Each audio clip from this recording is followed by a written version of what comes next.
கிறிஸ்து இயேசுக்குள் அன்பாக அழைக்கப்பட்ட சகோதர சகோதரி, உங்கள் யாவரையும் பிதாவுடைய நாமத்திலும் கர்த்தராகிய இயேசு கிறிஸ்து நாமத்தில் கூட மீண்டுமாக தேவன் நல்ல ஒரு வாய்ப்பை கொடுத்திருக்கிறார். சகோதரர் சொன்ன வருணமாக நம்ம இன்னைக்கு பார்க்கக்கூடிய பாடத்தின் தலைப்பானது, யார் தேவனுடைய குமாரர்கள் ஆக முடியும். தேவனுக்கு மகனா குமாரர்களா புத்திரர் ஆகிறதுக்கு யாருக்கெல்லாம் விருப்பம் இருக்குது? எல்லாத்துக்கும் விருப்பம் இருக்குது. அது எவ்வளோ பெரிய ஒரு பாக்கியம் இல்லைங்களா? நம்ம ஆதார வசனத்தை நம்ம இதை பார்த்தோம்.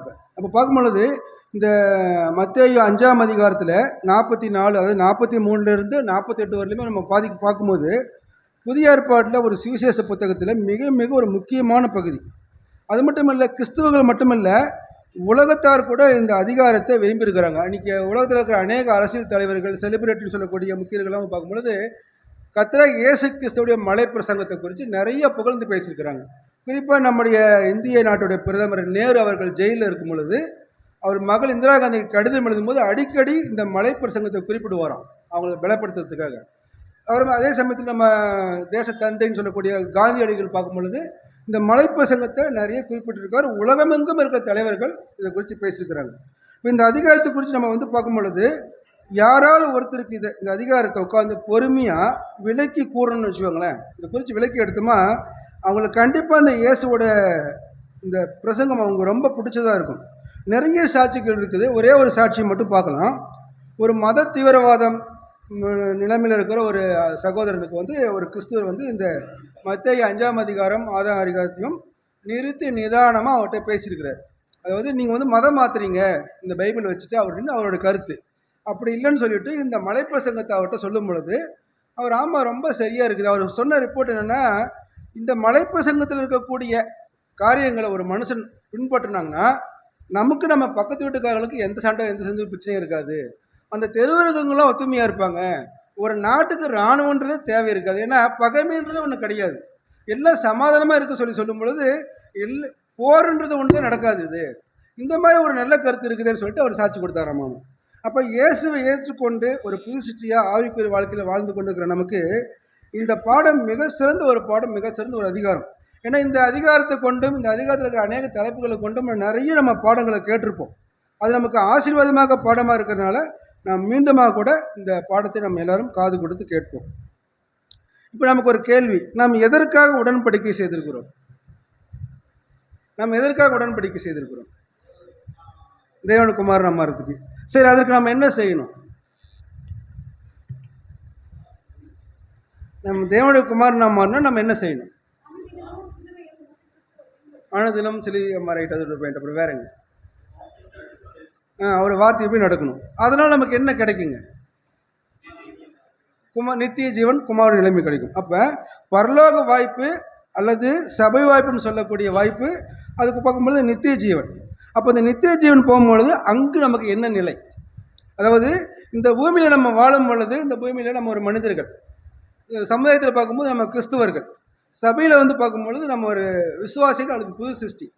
இப்போ இயேசு பூமிக்கு வருவதற்கு முன்பாக அவர் பரலோகத்தில் என்னவா இருந்தாருங்க? இயேசு பூமிக்கு வருவதற்கு முன்பாக அவர் பரலோகத்தில் என்னவா வந்தார்? செல்ல பிள்ளையா இருந்தார். சரி, அவர் பூமிக்கு வரும்போது அவர் யாருங்க? அவர் பூமிக்கு வரும்போது அவர் யாரு? நேசகுமாரன் பிதாவுக்கு. பூமிக்கு அவர் வரும்போது யாருன்னா ரட்சகரா, அது பலியாகிறதுக்காக வந்திருக்காரு. சரி, மீண்டும் அவரை பிதாவோட சித்தத்தை நிறைவேற்றும்படிக்காக, பாவ மனிதர்களை மீட்கிறதுக்காக பாடுபட்டு சிலுவையில் மரணத்தை கொடுத்து அவர் மீண்டும் பரலோகத்துக்கு போயிட்டார் இல்லைங்களா?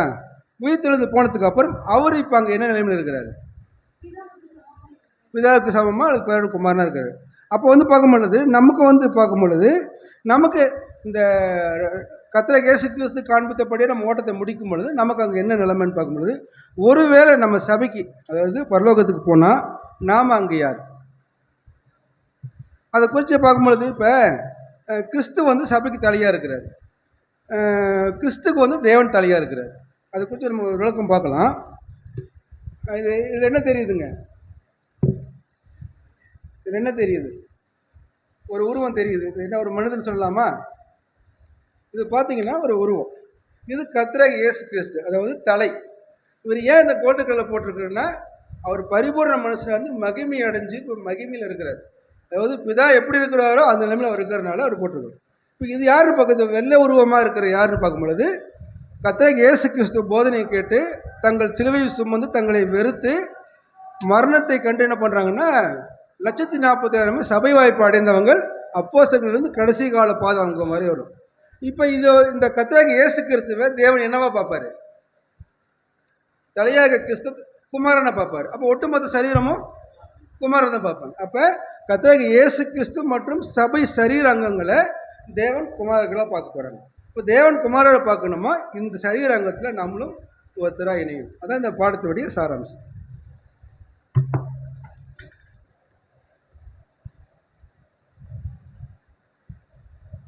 அப்போ தேவன் தலையாக கிறிஸ்துவ குமாரனாக பார்க்கும் பொழுது அப்போ சரீரம் முழுதும் அவர் குமாரன் தானே இருப்பாங்க. அப்போ பார்க்கும்போது சரீரம் தலை மற்றும் 1,40,000 அங்கம் கொண்டவங்கள் குமாரர்கள் சொல்லி பார்க்குறோம். இப்போ தலையாக கிறிஸ்து தேவனுக்கு மகன் குமாரன் என்றால் அந்த தகுதிக்கு அவர் 100% பொருத்தமானவர். நம்ம அந்த தகுதிக்கு பொருத்தமாக இருக்கிறோமா? அப்போ நம்ம பிதாவாகி தேவனுக்கு நம்ம குமாரர் ஆகிறதுக்கு நம்ம தகுதி வாய்ந்தவர்களா? அப்போ தகுதி இல்லைன்னா நம்ம தேவன் நம்ம பிதாவை நம்மளை அழைப்பாரா நம்மளையே? ஏனென்றால் ஏன் நமக்கு தகுதி இல்லை அப்படின்ற மாதிரி இன்றைக்கி பார்க்கும்போது சில இடத்துல சில சபைகளில் சில சகோதர மத்தியில் சில உபதேசங்கள் டாக்டரின் என்ன சொல்லுதுன்னு பார்க்கும்பொழுது சபை வாய்ப்பு நித்திய ஜீவன் புறஜாதிகளுக்கு கிடையாது, யூதர்களுக்கு தான், அது யூதர்களுக்கு தான் இந்த வாய்ப்புன்னு சொல்லும் பொழுது இந்த பாடத்தை நான் கடந்து போகிறதுக்கு முன்பாக இதை குறித்து அவங்ககிட்ட நான் ஒரு கருத்து கேட்குறேன். ஏன்னா நான் என் கருத்தை இங்கே உங்கள் மேலே நான் திணிக்க முடியாது இல்லைங்களா? அப்போ சபை வாய்ப்பு புறஜாதிக்கு கிடையாது, 1,40,000 யூதர்களுக்கு தான் அப்படின்றது அவங்களுடைய கருத்து. எதை வச்சு சொல்றீங்க? அவங்க அதுக்கு நிறைய வசனம் சொல்றாங்க. சரி, அதுக்கு சபை வாய்ப்புக்கு போயிட்டாரு எப்படி தெரியும் உங்களுக்கு? என்ன கொஞ்சம் பெரிய பாடம் இது. இந்த பாடத்தை பார்க்கும்பொழுது நிறைய வசன பகுதிகள் கூட நமக்கு இருக்கும். ஆனால் 2 பாடமே எடுக்கிறதுக்கு பதிலாக நான் ஒன்றா சுருக்கியிருக்கிறேன். நிறைய வசனம் இருக்கும், அது நானே பாடத்துக்கு கடந்து போயிடுறேன். அதுக்கு நிறைய வசன ஆதாரம் கொடுக்குறாங்க. அதுக்கு முதல் வசனம் பார்க்கும்போது அப்போஸ்தலர் 11:18.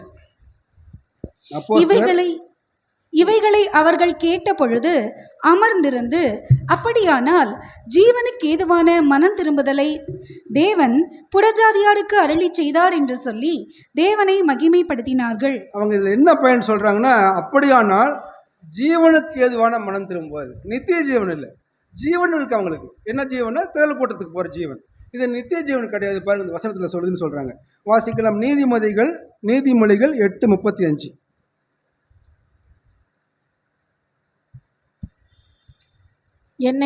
என்னை கண்டடைகிறவன் ஜீவனை கண்டடைகிறான், கர்த்தரிடத்தில் தயையும் பெறுவான். அதாவது கர்த்தர் கண்டடைகிறவன் ஜீவனை தான் கண்டடைகிறவன், நித்திய ஜீவன் கிடையாது. அது நித்திய ஜீவனுக்கு ஏதுவான வாய்ப்பு திரள் கூட்டன்ற ஒரு வார்த்தை வருது. அப்போ நித்திய ஜீவனுக்கான வாய்ப்புன்றது அவங்களுக்கு இல்லை, புறஜாதிக்கலன்னு சொல்லி பார்க்குறாங்க. வாசிக்கலாம். அப்போஸ்தலர் 13 45 48 வரை. யூதர்கள் ஜன கூட்டங்களை கண்டபோது பொறாமையினால் நிறைந்து பவுலினால் சொல்லப்பட்டவைகளுக்கு எதிரடையாக பேசி விரோதித்து தூஷித்தார்கள். ஏன் ஜன கூட்டங்களை கண்டு பொறாமைப்படுறாங்கன்னா, அங்கே இருக்கிறவங்க எல்லாம் புறஜாதிகள் நிறைய கூடியிருக்கிறாங்க. அவங்களுக்கு என்ன மாதிரி சத்தியம் ஒரு பவுல் சொல்றாருன்னு பார்க்கும் பொழுது, உங்களுக்கு நித்திய ஜீவன் உண்டு, கர்த்தராகிய இயேசுக்கு மனம் திரும்புங்கள், பரலோக ராஜ்யம் சமீபத்தில் இருக்குதுன்னா உங்களுக்கு கர்த்தராகிய இயேசு கிறிஸ்துமா நித்திய ஜீவன் இருக்கும் பொழுது இவங்க பொறாமை சொல்றாங்க. அந்த வாய்ப்பு எங்களுக்கு மட்டும்தான், எப்படி நீங்க அவங்களுக்கு சொல்லலாம்னு சொல்லிட்டு அடுத்து 46வது வசனம் வாசிங்க சார். அப்பொழுது பவுலும் பர்னபாவும் தைரியம் கொண்டு அவர்களை நோக்கி, முதலாவது உங்களுக்கே தேவ வசனத்தை சொல்ல வேண்டியதாய் இருந்தது, நீங்களோ அதை தள்ளி உங்களை நித்திய ஜீவனுக்கு அபாத்திரராக தீர்த்து கொள்ளுகிறபடியினால் இதோ நாங்கள் புற ஜாதியாரிடத்தில் போகிறோம். இப்போ பார்த்தீங்கன்னா, முதலாவது உங்களுக்கே சத்தியம் சொல்ல வேண்டியிருக்கு, உங்களுக்கே வசனம் சொல்ல வேண்டியதாக இருக்குது. நீங்கள் அந்த ஜீவனுக்கு ஏதுவான நித்திய ஜீவனுக்கு ஏதான அந்த காரியத்தை நீங்கள் தள்ளி வச்சிட்டீங்க, அதனால நாங்கள் அந்த சத்தியத்தை புறஜாதி கொண்டு போகிறோம், அது நாங்களா போகலை. வாசிக்கலாம். 47வது வசனம். நீர் பூமியின் கடையாந்திரமும் இரட்சிப்பாய் இருக்கும்படி உம்மை ஜாதிகளுக்கு ஒளியாக வைத்தேன் என்கிற வேத வாக்கியத்தின்படி கர்த்தர் எங்களுக்கு கட்டளை இட்டிருக்கிறபடியினால் இப்படி செய்கிறோம் என்றார்கள். பூமியின் கடைசி பரிந்தம், பூமி என்னைக்கு முடிவு வருதோ அது வரலாம் எடுத்துக்கலாம். இல்லை இஸ்ரேல் ஜனங்கள் வந்து பூமியோட எல்லை எங்கெங்கெல்லாம் இருக்குதோ அந்த ஜனங்களுக்கெல்லாம் சத்தியத்தை கொண்டு போகிறதுக்காக இந்த ஜாதிகளுக்கு நான் உங்களுக்கு ஒளியாக வச்சிருக்கிறேன், அந்த கட்டளையின்படி தான் நாங்கள் புறஜாதிகளுக்கு இந்த சத்தியத்தை கொண்டு போகிறோம்னு சொல்கிறாங்க. 48. புறஜாதியார் அதை கேட்டு சந்தோஷப்பட்டு கர்த்தருடைய வசனத்தை மகிமைப்படுத்தினார்கள். நித்திய ஜீவனுக்கு நியமிக்கப்பட்டவர்கள் எவர்களோ அவர்கள் விசுவாசித்தார்கள். அப்ப அழைப்புன்றது கண்டிப்பா அவங்க இருதயத்துக்கு தெரியும். அப்ப புறஜாதியார் என்ன பார்க்கும் பொழுது அன்னைக்கு அதெல்லாம் அவங்க புறக்கணிக்கப்பட்டு இருந்தாங்க. ஏன்னா சமாரிய ஸ்திரியை குறித்து நம்ம பார்க்குறோம். சமாரியர்களை புறஜாதி ஊருன்றனால அவங்க சில ஜனங்க யாரும் மதிக்க மாட்டாங்க. ஆனால் பார்த்தீங்கன்னா நித்திய ஜீவனுக்கு நியமிக்கப்பட்டவர்கள் கர்த்தரை மகிமைப்படுத்துன்னு சொல்லி பார்க்குறோம். அடுத்து வாசிக்கலாம். யோவான் 3ஆம் அதிகாரம் 15 மற்றும் 16. தன்னை விசுவாசிக்கிறவன் எவனோ அவன் கெட்டுப்போகாமல் நித்திய ஜீவனை அடையும்படிக்கு உயர்த்தப்பட வேண்டும்.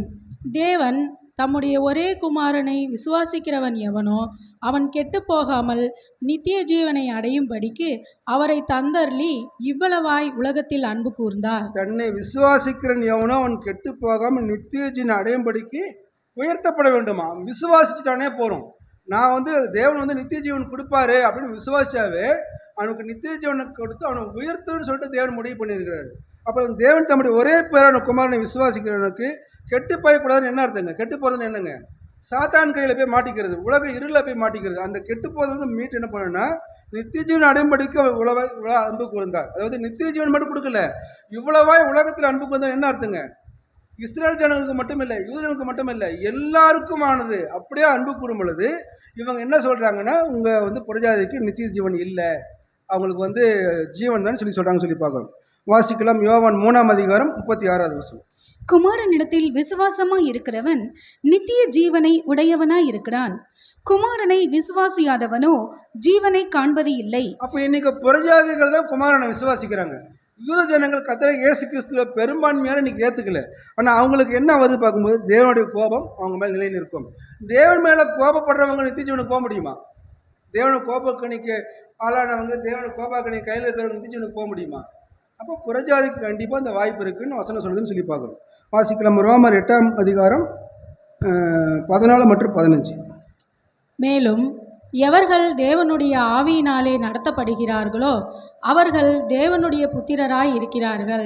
அப்போ கர்த்தருடைய சுவிசேஷ நற்செய்தியை கேட்டு தேவனுடைய அழைப்பை புரிஞ்சுக்கிட்டு உடன்படிக்கை பண்ணுறவங்க எல்லாருக்குமே என்ன பண்ணுறாங்கன்னா தேவனுடைய ஆவியில் நடத்தப்படுறாங்க. ஏன்னா எந்த ஒரு உடன்படிக்கை பண்ண கிறிஸ்துவும் அவனோட உள்ளத்தில் கண்டிப்பாக 2 காரியம் இருக்கும். ஆவியோட நடத்துவது இருக்கும், ஆவியோட நடத்துல புறக்கணிக்கிற காரியம் இருக்கும். அப்போ யாரெல்லாம் அவருக்கு புத்திரராக இருக்கிறாங்களோ அவங்க தேவனுடைய ஆவியில் நடத்தப்படுவாங்கன்னு சொல்லி பார்க்குறோம். அது 15வது வசனம் வாசிக்கிட்டு. அந்தபடி திரும்பவும் பயப்படுகிறதற்கு நீங்கள் அடிமைத்தனத்தின் ஆவியை பெறாமல் அப்பா பிதாவே என்று கூப்பிட பண்ணுகிற புத்திர சுவிகாரத்தின் ஆவியை பெற்றிருக்கிறீர்கள். அந்தபடியே திரும்பவும் பயப்படத்தக்கனாக்கா பழைய ஏற்பாட்டு காலத்தில் மக்கள் தேவன் எப்படி பார்த்தாங்க? ஒரு பயங்கரமான நியாயாதிபதி, ஏதோ தப்பு பண்ணாக்கா ஒரு அக்னியை போட்டுருவார், பீரி போட்டுருவார், மிகப்பெரிய தண்டனையை கொடுத்தவர்னு பயந்துட்டு இருந்தாங்க. அந்த மாதிரி அடிமைத்தனத்தின் ஆவியில் நீங்கள் தேவ பயத்தோடு அல்ல, அப்பா மகனே அப்படின்ற புத்திர சிவகாரத்து அந்த உரிமையில் அணுகும்படிக்கான வாய்ப்பை இன்னைக்கு புறஜாதியார் கொடுத்துருக்காரு. இது யூத ஜனங்களுக்கு கிடையாதுன்னு சொல்லி பார்க்குறோம். அப்புறம் சுவிகாரத்தின் ஆவியை பெற்றீர்கள்னா நம்ம மகனாக தத்தெடுத்திருக்கிறார் பிதாவாய்க்கு தேவன். இது எவ்வளோ பெரிய ஒரு பாக்கியம்னு சொல்லி நம்ம பார்க்குறோம். இதுக்கு நிறைய வசனங்கள் உண்டு. நம்ம அதுக்கப்புறம் நம்ம முக்கியமான இந்த பாடத்துக்காக கடந்து போயிடலாம்னு சொல்லி பார்க்குறோம். வாசிக்கலாம். சங்கீதம் 136:23. நம்முடைய தாழ்வில் நம்மை நினைத்தவரை துதியுங்கள், அவர் கிருபை என்றும் உள்ளது. யூத ஜனங்களை விட புறஜாதியார் என்ன பண்ணாங்கன்னா தாழ்மையை நினைச்சாங்க. இந்த தாழ்மையுள்ள நம்மளை தான் என்ன பண்ணுறாருன்னா நம்மளை நினைவு கூர்ந்திருக்கான்னு சொல்லி பார்க்குறோம். தேவன் நம்முடைய தெய்வீக திட்டத்தில் நம்முடைய தாழ்மையை அவர் நினைவு கூர்ந்திருக்கிறான் பொழுது நம்ம எப்படிப்பட்ட ஒரு பாக்கியமான இருக்கிறோம். ஏன்னா நாம் தோற்கடிக்கப்படும் பொழுது தேவன் நம்மை நினைவு கூர்ந்தார். அவரது உண்மையான அன்பு என்றென்றும் நம்முடைய வாழ்க்கையில் தொடரும்னு சொல்லி பார்க்கலாம். இன்னைக்கு பார்க்கும்போது உலகத்தில் யூதர்கள் இருக்கிறாங்க, ரோமர்கள் இருக்காங்க, இஸ்ரேல் இருக்கிறாங்க. இன்னைக்கு அவங்க எங்கேயாவது உலகம் எங்கும் போய் ஏதாவது சுவிசேஷ நற்செய்தி அறிவிக்கிறாங்களா? அவங்க அந்த ஊழியத்தை செய்கிறாங்களா? அந்த ஊழியத்தை செய்யறது உலகம் எங்கும் யார் செய்கிறாங்க? புறஜாதி தான் செய்கிறாங்க. ஆப்பிரிக்கா தேசத்தில் செய்கிறாங்க, பார்க்கும்போது ஆஸ்திரேலியாவில் செய்கிறாங்க, ஆசிய கண்டத்தில் அதிகமாக செய்கிறாங்க. ஆனால் புறஜாதிகள் பார்க்கும்போது சுவிசேஷ உழைத்து உலகெங்கும் இன்னைக்கு அவங்க அதிகமாக செஞ்சுருக்கிறாங்க. காரணம் அவங்களுக்கு கிடைச்ச அந்த விடுதலை, அவங்களுக்கு கிடைச்ச அந்த சத்தியம். இது அவங்க எல்லாமே பார்க்கும்போது வேறு மதத்திலிருந்து கிறிஸ்தராக இயேசு கிறிஸ்து ஏற்றுக்கொண்டவங்க. ஆனால் தன் சொந்த ஜனம் சொல்லக்கூடிய இஸ்ரேல் ஜனங்கள் எந்த சுவிசேஷத்தை அறிவிக்கிறாங்க இது வரைக்கும் நமக்கு தெரியல. ஆனால் அந்த இஸ்ரேல் ஜனங்களையும் யூத ஜனங்களையும் கூட என்ன பண்ணுறாங்கன்னா கர்த்தர் இயேசு கிட்ட ஏற்றுக்கிட்டவங்க இருக்கிறாங்க. ரொம்ப சொற்பமான ஜனங்கள் தான் அவங்க. ஆனால் அவங்க கூட அங்கே பார்க்கும்போது அந்த தேசங்களில் சுவிசேஷ கூட்டம் நடத்துகிற மாதிரி தெரியல நமக்கு சொல்லி பார்க்குறோம். நம்ம வாசிக்கலாம், ஆதார வசனத்துக்கு வந்துடலாம். மத்தேயு 43:5-43 வாசிங்க. உனக்கு அடுத்தவனை சிநேகித்து உன் சத்ருவை பகைப்பாயாக என்று சொல்லப்பட்டதை கேள்விப்பட்டிருக்கிறீர்கள். அதாவது உலகம் சொல்லுது உனக்கு அடுத்தவனை. இப்போ நம்ம கூட சொல்லுவாங்க, அம்மா அப்பா சொல்லுவாங்க, டே நல்லவங்ககிட்ட பார்த்து பழகு, இவன் தான் உனக்கு யாருன்னு பார்த்து இவங்ககிட்ட பேச, இன்னொன்று சரியில்லாதவனை நீ தள்ளி வச்சிரு, அவங்ககிட்ட பழகாதுன்னுவாங்க. அப்போ உனக்கு அடுத்தவனை, உனக்கு நெருக்கமாக அடுத்தவனை, நமக்கு நெருக்கமாக இருக்கிறவனை நீ வந்து சிநேகிச்சு, உனக்கு சத்துவாக இருக்கிறவன் நீ பகைச்சிக்கோ, அவனை விட்டுரு, அவனை விளைகிறன்னு உலகம் சொல்லுது. 44 வசனம் வாசிங்க. நான் உங்களுக்கு சொல்லுகிறேன், கர்த்தர் இயேசு சொல்றாரு, நான் உலகம் அப்படி சொல்லுது, ஆனால் நான் சொல்றேன், உங்கள் சத்துருக்களை சிநேகியுங்கள், உங்களை சபிக்கிறவர்களை ஆசீர்வதியுங்கள், உங்களை பகைக்கிறவர்களுக்கு நன்மை செய்யுங்கள், உங்களை நிந்திக்கிறவர்களுக்காகவும் உங்களை துன்பப்படுத்துகிறவர்களுக்காகவும் ஜெபம் பண்ணுங்கள். கண்டிப்பா சத்துருக்கள் நம்ம இருக்கிறாங்க, கண்டிப்பா அது உண்மை. நம்மை சபிக்கிறவங்க நமக்கு மத்தியில் இருக்கிறாங்க, அது கண்டிப்பா உண்மை. நம்மை பகைக்கிறவர்கள் நம்ம மத்தியில் இருக்கிறாங்க, உண்மை. நம்மை நிந்திக்கிறவங்களும் நம்மளை துன்பப்படுத்துறவங்க நம்ம மத்தியில் இருக்கிறாங்க, உண்மை. ஆனால் அவங்களுக்காக ஜெபம் பண்ணுங்கள், கண்டிப்பா முடியாது. ஜெபம் பண்ணியிருக்கிறோமா? நாம அவங்களுக்காக ஜெபம் பண்ணியிருக்கிறோமா? அதாவது ஒரு சகோதரர்கிட்ட ஒரு காரியத்தை ஒரு மாதிரி கடுமையாக பேசிட்டாவே என்ன பண்ணுறாங்க, சபை கூடுகளில் பேசுறதில்ல, அவாய்ட் பண்ணுறாங்க, அப்படி ஃபார்மாலிட்டி கை கொடுப்பாங்க.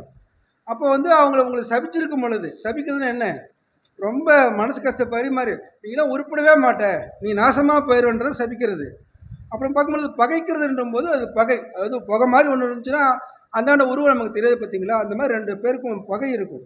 நிந்திக்கிறவங்களுக்காக எப்போ பார்த்தாலும் நம்மளை ஏதாவது ஒன்று நிந்திச்சிட்டு இருப்பாங்க. துன்பப்படுத்துறதுனாக்கா அடித்து துன்பப்படுத்துறதில்லை, ஒரு வார்த்தை போகிறோம், சாவர வரை நமக்கு அது ஊற்றிட்டு இருக்கும். இப்படிப்பட்டவங்களுக்காக நம்மளால் ஜெபம் பண்ண முடியுமா? நம்ம ஜெபம் பண்ணியிருக்கிறோமா? இது கண்டிப்பாக ஒரு முடியாத காரியம். ஏன்னா நாம் கர்த்தர் இயேசு கிறிஸ்து சொல்கிறத கேட்போமா? நம்ம கர்த்தர் இயேசு கிறிஸ்து ஒன்று சொன்னாலும் நம்ம அதை கேட்போம் தானே? வாசிக்கலாம், லூக்கா 6:27. எனக்கு செவி கொடுக்கிற உங்களுக்கு நான் சொல்லுகிறேன், உங்கள் சத்துருக்களை சிநேகியுங்கள், உங்களை பகைக்கிறவர்களுக்கு நன்மை செய்யுங்கள். கர்த்தர் இயேசு கிறிஸ்துவோட பேச்சு நான் கேட்பேன், அவர் சொல்கிறத கேட்பேன்னு அவர் சொல்கிறாரு. நான் உங்களுக்கு சொல்கிறேன், செவி கொடுங்க, நீங்கள் உங்கள் சத்துருக்களை சிநேகியுங்கள், உங்கள் பகைகளுக்கு நன்மை செய்யுங்கள். கர்த்தர் இயேசு கிறிஸ்து சொல்கிறேன்னு சொல்லி பார்க்கணும். வாசிக்கலாம் 28.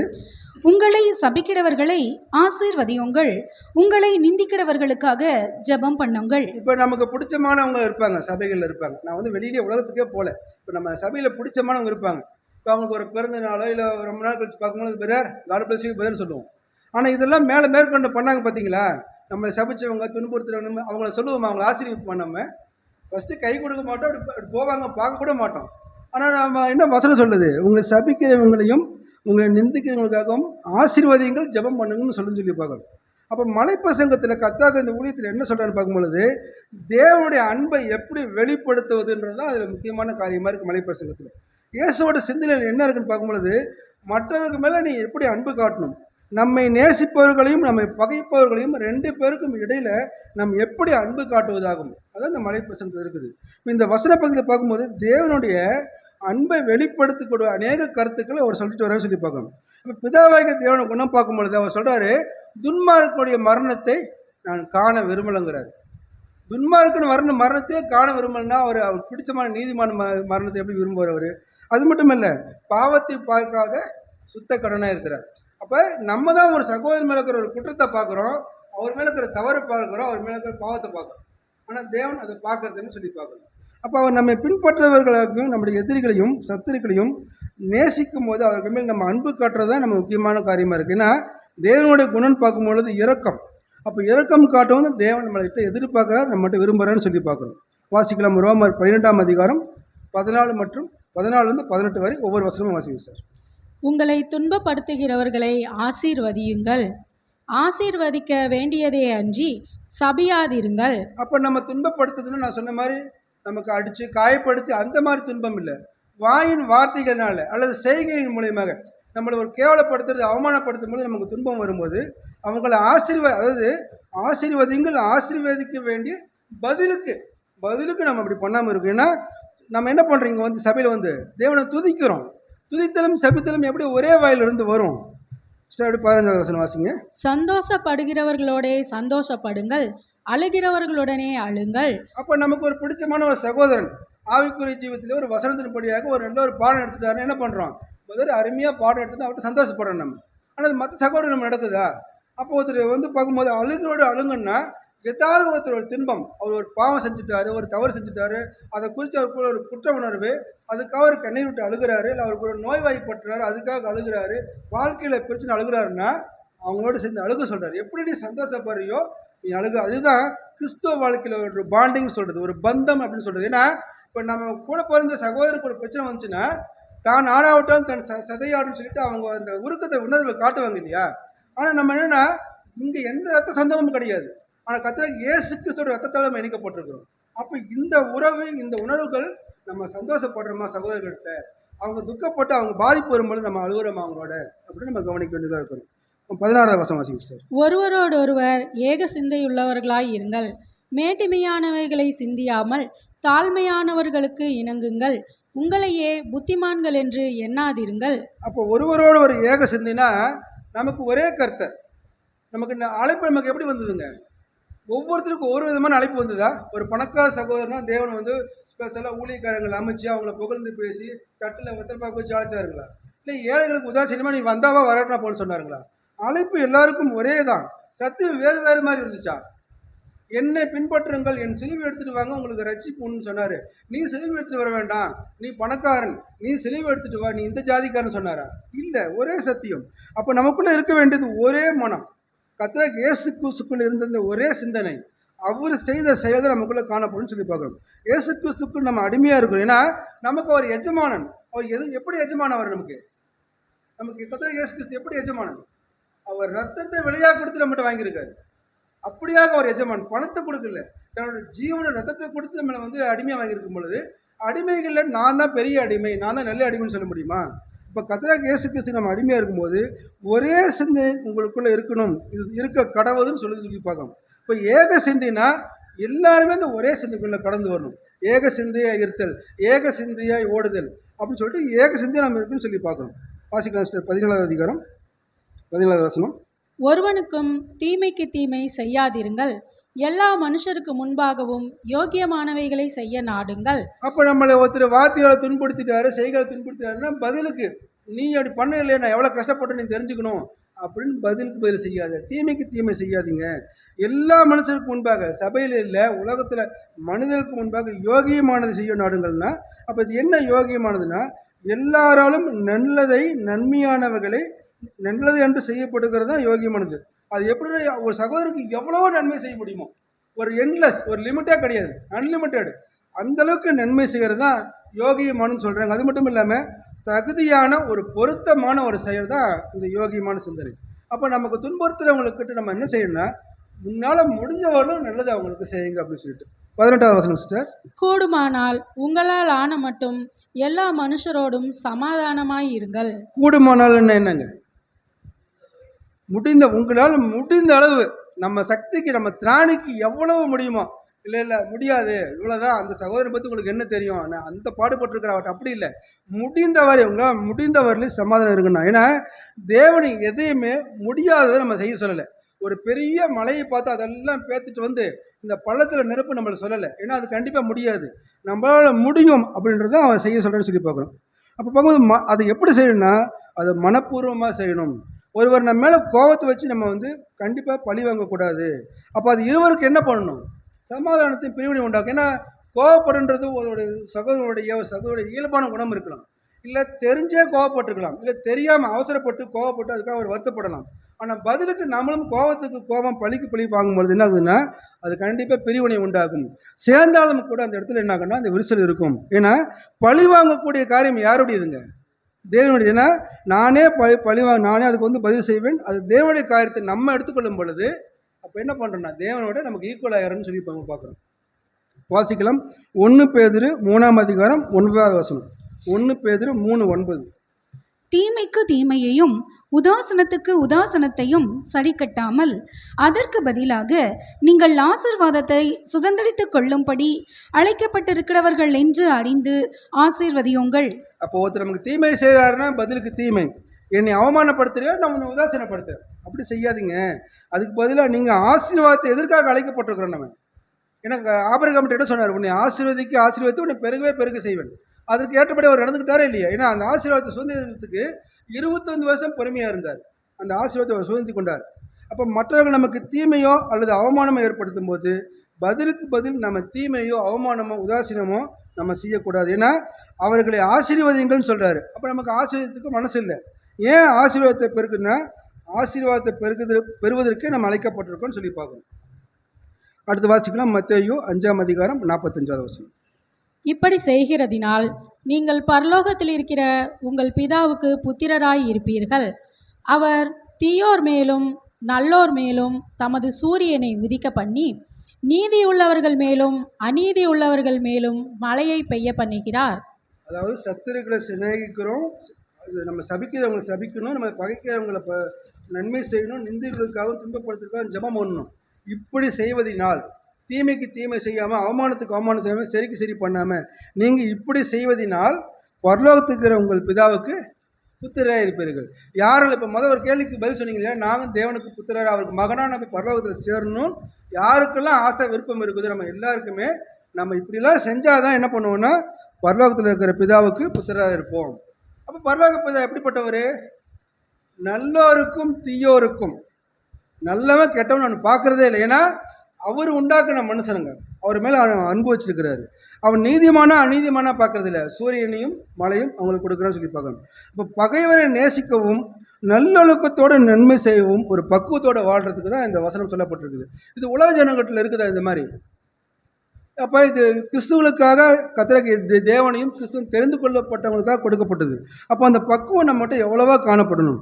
ஏன்னா பரலோகன் பிதாவின் சாயலின்படி நம்மளோட குணத்தோட செயல் நம்ம இருக்குதா? ஏன்னா இயேசு கிறிஸ்து எதுக்குன்னா இதுக்கு தான் நம்மளை அழைச்சிருக்காரு. அப்போ அவருடைய இரக்கம், அவருடைய கிருபை, அவருடைய நன்மை, இந்த நிறைந்த பிதாவின் குணத்தை தான் நம்ம கண்டிப்பாக ஃபாலோ பண்ணு சொல்லி பார்க்கணும். அதுக்கு உதாரணமாக பார்க்கலாம். மத்தேயு 5ஆம் அதிகாரம் 4லிருந்து 10 வரை ஒவ்வொரு வசனமாக பொறுமையாக வாசிங்க. 4வது வசனம். துயரப்படுகிறவர்கள் பாக்கியவான்கள், அவர்கள் ஆறுதல் அடைவார்கள். துயரப்படுவங்க என்ன அடைவாங்க? ஆறுதல் அடைவாங்க. அடுத்து 5வது வசனம் சிஸ்டர்.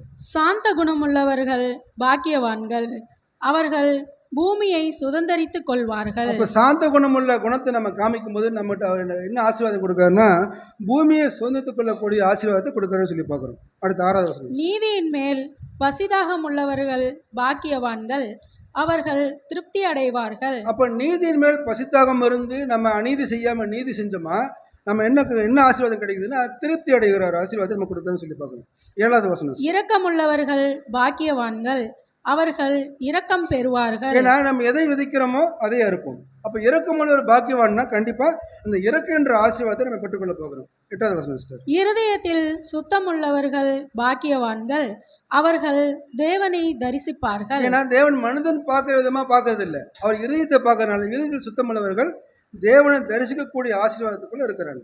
9வது வசனம் சிஸ்டர். சமாதானம் பண்ணுகிறவர்கள் பாக்கியவான்கள், அவர்கள் தேவனுடைய புத்திரர் எனப்படுவார்கள். 10வது வசனம் சிஸ்டர். நீதியின் நிமித்தம் துன்புறுத்தப்படுகிறவர்கள் பாக்கியவான்கள், பரலோக ராஜ்யம் அவர்களுடையது. அப்ப நீதி நிமித்தமா அவங்களுக்கு எவ்வளவு துன்பம் வந்தாலும் அந்த நீதிக்காக நிற்கும் போது பரலோக ஆசீர்வாதம் கிடைக்கும்னு சொல்லி பார்க்கணும். ஆனால் அந்த 9வது வசனத்துல பார்க்கும் பொழுது சமாதானம் பண்ணுகிறவர்கள் தேவனுடைய புத்திரர்கள் எனப்படுவார்கள். ஏன்னா இந்த ஆசீர்வாதம் எல்லாமே ஆசீர்வாதம் தான், பரலோகத்தில் கிடைக்கக்கூடியதுதான். ஆனால் சமாதானம் பண்ண ஆசீர்வாதம் வந்து குமாரன் ஆகும் பொழுது அப்போ தேவன் சமாதானத்தை எவ்வளோ விரும்புகிறார்? ஏன் சமாதானத்தை தேவன் எப்படி விரும்புகிறாரு? ஏன்னா ஆதாம் தவறு செய்யும் பொழுது ஆதாம் இழந்து போனது சமாதானம்.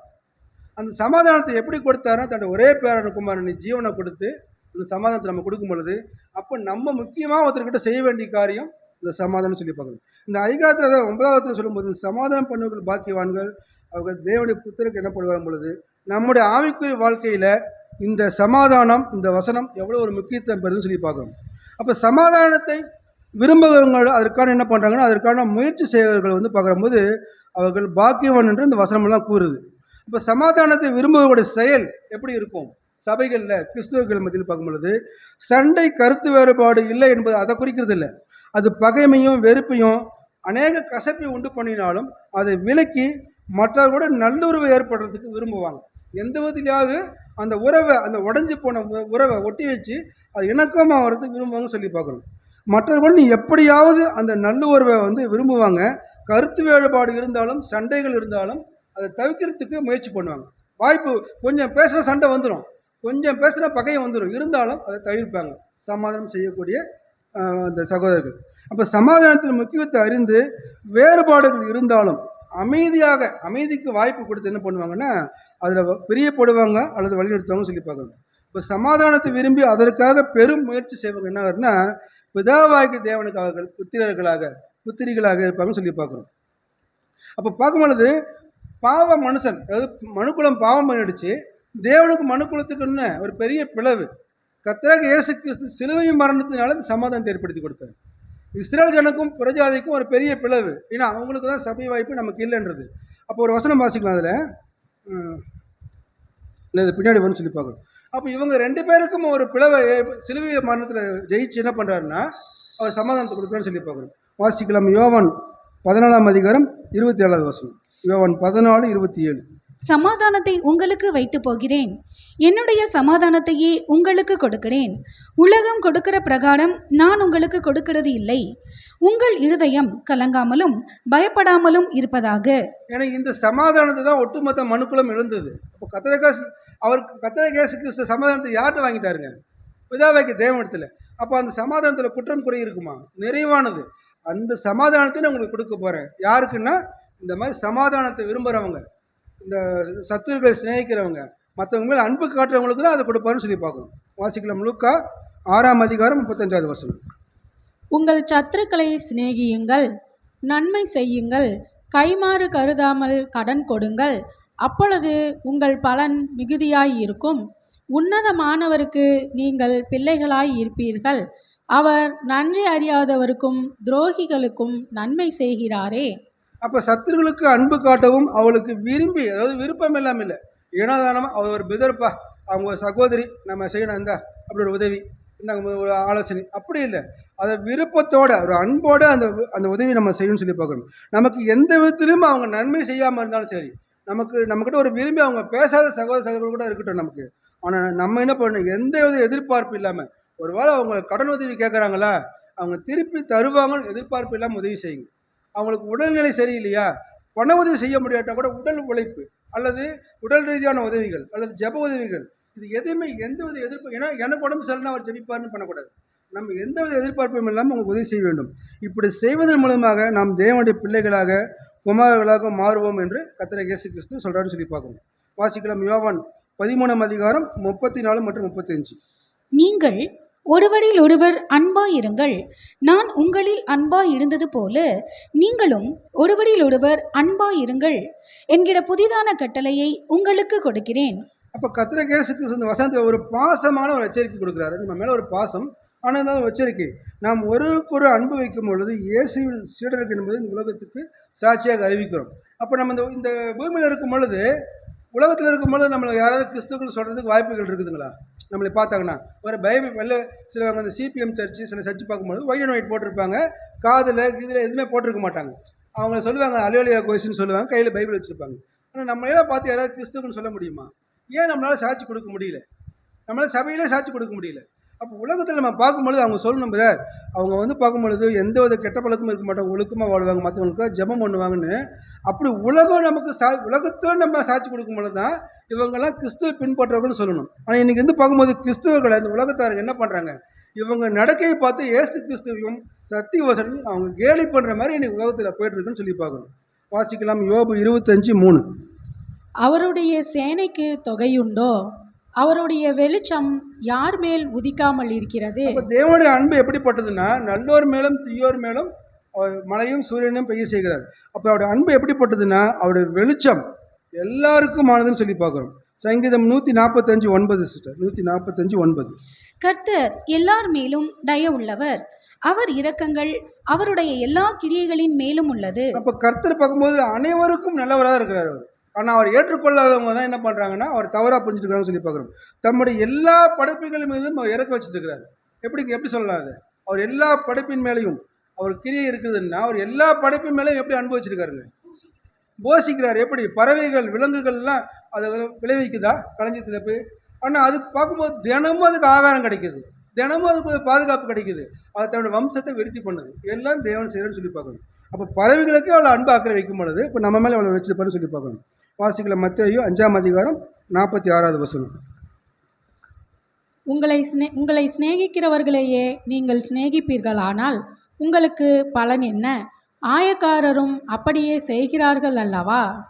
இது பார்க்கும்பொழுது ஒரு முரண்பாடான வசன பகுதி மாதிரி இருக்கும். இந்த பகுதி பார்க்கும்பொழுது நம்ம மேலே அன்பு செய்கிற மேலே நம்ம அன்பு செய்வோம் இல்லைங்களா? அப்போ நம்ம சிநேகிக்கிறவங்க நம்ம ஏன் சிநேகிக்கணும்? இதுதானே யதார்த்தம்.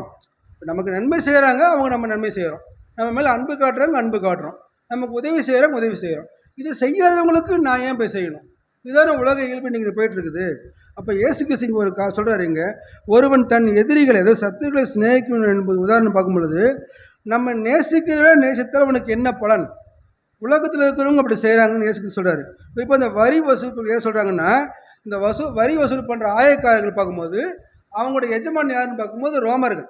அவங்க என்ன பண்ணுவாங்கன்னா, நீ போய் இன்றைக்கி இவ்வளோ வரி வசூல் பண்ணிட்டு வான்னா ஜனங்கிட்ட கொடுக்கறதுக்கு வசதி வாய்ப்பு இருக்காது, பணக்காரங்க கொடுத்துருவாங்க, ஏழைங்க எப்படி கொடுப்பாங்க? ஆனால் இவன் வாங்கிட்டு போகலன்னா, வரி வாங்கிட்டு போகலாம், அங்கே ஆஃபீஸ் எடுத்து திட்டு வாங்க வேண்டியிருக்கும். அவன் என்ன பண்ணுவாங்கன்னா, அந்த வரி வசூல் பண்ணுறதுக்காக அன்பு காட்டுவாங்க. என்னப்பா பிஸ்னஸ்லாம் பரவாயில்லையா, இன்னைக்கு கொஞ்சம் மூஞ்செல்லாம் ஃப்ரெஷ்ஷாக இருக்குது, இப்போ இந்த வரியை கொடுத்துறது தானே, அது என்ன உள்நோக்கம் என்ன? அந்த பணத்தை வாங்கணும்னு. இந்த மாதிரி உலகத்தில் இருக்கிறாங்க அன்பு காட்டுறாங்களே, அப்போ நீங்கள் காட்டுற அன்புக்கு இதுக்கு என்ன வித்தியாசம்? அதை காட்டிலும் உங்களுடைய செயல் பெருசாக இருக்குன்னு நினைக்கிறார் அவர். இப்போ அதை விட மேலான செயல் நீங்கள் செய்ய வேண்டும்னா அது என்னதுங்க? அது அவங்கள விட இந்த மேலான செயல் நீங்கள் காட்டணும்னா அது என்னென்னா, சத்துருக்களை எதிரிகளை அன்பு காட்டுறது தான் அதை விட மேலான செயல்னு சொல்லி பார்க்கணும். 1 பேதுரு 2:20 வாசிங்க. நீங்கள் குற்றம் செய்து அடிக்கப்படும் போது பொறுமையோடே சகித்தால் அதனால் என்ன கீர்த்தியுண்டு? நீங்கள் நன்மை செய்து பாடுபடும் போது பொறுமையோடே சகித்தால் அதுவே தேவனுக்கு முன்பாக பிரீதியாக இருக்கும். அப்போ நம்ம செய்யாத குற்றத்துக்கு நமக்கு யாராவது நம்மளை திட்டினாங்கன்னா, தண்டனை கொடுத்தாங்கன்னா நமக்கு எப்படி இருக்கும்? அப்படி பொங்கும். நான் இது செய்ய வேலை, என் மேலே செய்யாத குற்றத்துக்கு என்னை பழி சொல்கிறாங்கன்னா, ஆனால் இங்கே வசனம் என்ன சொல்லுதுன்னா, நீங்கள் சகித்தால், அப்படி செய்யாத குற்றத்துக்கு நீங்கள் தண்டனை பெறும் பொழுது சகிக்கணும். அப்படி சகிக்கலைன்னா அதுக்கு என்ன கீர்த்தி உண்டு? இப்போ நீங்கள் நன்மை செய்து பாடுபடும் பொழுது அதை பொறுமையாக சகித்து கொள்ளணும், அது தேவனுக்கு முன்பாக பிரியமாக இருக்குன்னு சொல்லுது. வாசிக்கலாம் 1 பேதுரு 3:17. 1 பேதுரு 3:17 அது எழுதியிருக்க மாட்டேன்னு நினைக்கிறேன். 1 பேதுரு 3:17. தீமை செய்து பாடு அனுபவிப்பதிலும் தேவனுக்கு சித்தமானால் நன்மை செய்து பாடு அனுபவிப்பதே மேன்மையாயிருக்கும். தீமை செய்து பாடு அனுபவிக்கலாம், ஆனால் தேவனுக்கு சித்தமானால், தேவனுக்கு சித்தமானாக்கா நம்மளை பார்க்கும்போது சுகபோகமாக வாழ்றதுக்காக அழைக்கல. ஏன்னா அவரோட கூட பாடுபட்டால் அவரோட கூட ஆளுகை செய்வோம். இதுதான் நமக்கு கொடுக்கப்பட்ட வாக்கு தத்துவம். அப்போ தேவனுக்கு சித்தமானால் நன்மை செய்து பாடு அனுபவிக்கிறது மேன்மையாக இருக்குன்னு சொல்லி பார்க்குறோம். இதை குறித்தான இந்த நன்மை செய்து பாடுபட்டாங்க, நன்மை செய்து இவங்க இது பண்ணாங்கன்றது யாரை சொல்லலாங்க? கர்த்தராகிய இயேசு கிறிஸ்து. ஏன்னா அவருடைய சாட்சி பார்க்கும் பொழுது அவரோட முகத்தில் துப்புனாங்க, அவர் தாடி மயிரை பிடிச்சி ஆட்டி இழுத்தாங்க. அது மட்டும் இல்லாமல் அவர் கன்னத்தில் அரைஞ்சி முள்முடி குட்டி, இப்போ நீ ராஜா தானே, உன்னுடைய ராஜாவுடைய கிரியை காட்டணும் பொழுது அவர் எப்படின்னா உச்சக்கட்டமாக என்ன பண்ணாங்கன்னா, அவர் உடம்பை அடித்து கிழிச்சு ரத்த காயம் பண்ணாங்கன்னு சொல்லி பார்க்குறோம். ஒருவேளை நமக்கு இப்படி யாராவது ஒருத்தர் பண்ணியிருந்தாங்கன்னா, இப்போ நம்மளுடைய சபையில் யாராவது ஒருத்தர் என் மேலே மூஞ்சில் காரி துப்புறாரு வரும்பொழுது, அப்படியே இப்போ இந்த பக்கம் துப்புக்குன்னு நான் சொல்லுவேண்ணா? கண்டிப்பாக நான் சொல்ல மாட்டேன், நான் உண்மையை சொல்கிறேன். அப்போ பார்க்கும்போது தலையில் நறுக்குன்னு குட்டுறாங்க, என்ன பண்ணுவோம்? தாடி பிடிச்சி இழுக்கிறாங்க, நம்ம என்ன பண்ணுவோம்? கண்டிப்பாக எதிர்வினை ஆற்றுவோம். ஏதாவது யாந்த கிறிஸ்துவராக இருந்தாலும் சரி, எப்படிப்பட்ட ஊழியக்காரனாக இருந்தாலும் சரி, கண்டிப்பாக வார்த்தை சொன்னாவே எதிர்வினை வரும் பொழுது இந்த செயல் பண்ண எப்படி இருக்கும்? எதிர்வினை ஆட்டுவாங்க. ஆனால் கர்த்தராகிய இயேசு கிறிஸ்துவோட எதிர்வினை எப்படி இருக்குன்னு பார்த்தீங்கன்னா, சிலுவையில் மரண தருவாயில் இருக்கிறாரு, இந்த அவமானப்படுத்தணும் இல்லாமல் அவரை அடித்து கிழிச்சிருக்கிறாங்க. அவர் என்ன சொல்கிறார்? பிதாவே இவர்கள் இன்னது செய்யுது என்று அறியாமல் தான் இவங்களுக்கு மன்னிங்கன்னு சொன்னார். இன்னைக்கு இது முடியுமா நம்மளால்? கண்டிப்பாக நம்மளால் முடியாது பிதார். ஏன்னா கர்த்தராகிய இயேசு கிறிஸ்து யாருங்க? பரிபூரண மனுஷன். அவர் அதுக்கே வந்துருக்காரு, நம்மளால் முடியுமா அது? ஆனால் ஒருத்தர் இருந்தார், ஒரு மனுஷர் இருந்தார், அவர் அப்போஸ்தலன் கிடையாது, அவர் மூப்பர் கிடையாது, எந்த நிருபங்களையும் எழுதாதவர். ஆனால் அவர் செஞ்சார், ஜெபம் செஞ்சார், அவர் மன்னிச்சார். யாருங்க? ஸ்தேவான். வாசிக்கலாம் அப்போஸ்தலர் 7:59-60. அதாவது இது கர்த்தராகிய இயேசு கிறிஸ்துவால தான் முடியும்னு தேவன் வச்சுட்டு நம்மளால் முடியாதுன்னு பின்வாங்கி போயிடுவோம்னு ஸ்தேவானை கொண்டு வந்து வைக்கிறார். வாசிக்கலாம் சிஸ்டர். அப்பொழுது கர்த்தராகிய இயேசுவே, என் ஆவியை ஏற்றுக்கொள்ளும் என்று ஸ்தேவான் தொழுது கொள்கையில் அவனை கல்லெறிந்தார்கள். பாருங்க, முழங்கால் போட்டு ஜெபம் பண்ணிட்டு இருக்கும்போது கல்லெறிகிறாங்க. எவ்வளவுப்பட்ட ஒரு தாழ்மை அது. 60. அவனோ முழங்கால் படியிட்டு, ஆண்டவரே, இவர்கள் மேல் இந்த பாவத்தை சுமத்தாதீரும் என்று மிகுந்த சத்தமிட்டு சொன்னான். இப்படி சொல்லி நித்திரையடைந்தான். இப்படி சொல்லி அவன் ஜீவன் விட்டான்னு சொல்லி பார்க்கணும். அந்த ஸ்தேவன் பார்க்கும் பொழுது கர்த்தராகிய இயேசு கிறிஸ்து உடன்படிக்கை பண்ணி 3.5 வருஷம் ஊழியம் பண்ணி மரிச்சார் அவர். அதாவது குறுகிய காலத்தில். ஆனால் அதை விட குறுகிய காலத்தில் கர்த்தராகிய இயேசு கிறிஸ்துக்கு பின்பாக வந்து உடன்படிக்கை பண்ணவர் ஸ்தேவான். ஆனால் இயேசு கிறிஸ்துக்கு முன்பாகவே அவர் மரிச்சிட்டார்.